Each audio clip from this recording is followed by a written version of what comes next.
চকবাজারের প্রিয় ব্যবসায়ী ভাইরা, আজ আমরা প্রতিদিন সকালবেলা অবৈধ ভাসমান যেসব ফুটপাত ব্যবসায়ী তাদের এই ব্যবসা বন্ধের দাবিতে চকবাজারের সর্বস্তরের ব্যবসায়ীগণ আমরা চকবাজার থানাতে গিয়ে চকবাজার অফিসার ইনচার্জের কাছে আবেদন জানিয়েছি।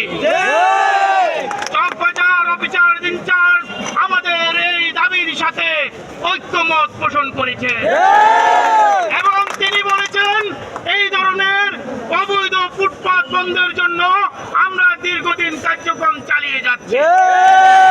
আপনারা যখন এসেছেন আমরা অনেক খুশি হয়েছি। আপনারা যদি আমাদের সাথে থাকেন, আমরা যখন এই অভিযান চালাবো, আপনারা 5-10 জন আমাদের সাথে থাকলে আমরা তাদেরকে হটিয়ে দিতে পারব।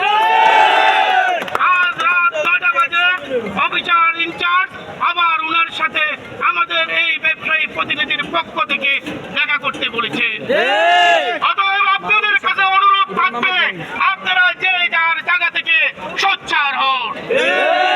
আমরা উনাকে জানিয়েছি আমরা বৈধ ব্যবসায়ী, আমরা সরকারকে ভ্যাট দিয়ে থাকি, ট্যাক্স দিয়ে থাকি, আমরা এখানে অ্যাডভান্স দিয়ে থাকি, ভাড়া দিয়ে থাকি, আমাদের স্টাফ খরচ, এত কিছুর পরও তারা যে দৈরাত্য চালাচ্ছে সেই দৈরাত্যর কারণে আজকে আমরা দেউলিয়ার পথে।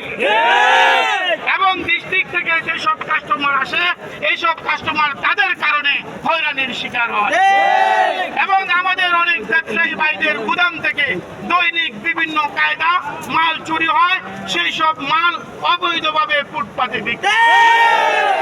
তাই আমরা এখন থেকে সোচ্চার হব, সবাই সবার জায়গা থেকে আওয়াজ তুলব, আগামীকাল থেকে আর অবৈধভাবে কোনো ভাসমান ফুটপাত থাকবে না এবং যার যার দোকানের সামনে এইভাবে অবৈধ ফুটপাত বসবে আপনারা প্রতিবাদ করুন।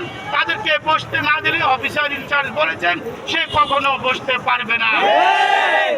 আমাদের এই আন্দোলন যতক্ষণ পর্যন্ত সফল না হবে ততক্ষণ পর্যন্ত চলমান থাকবে।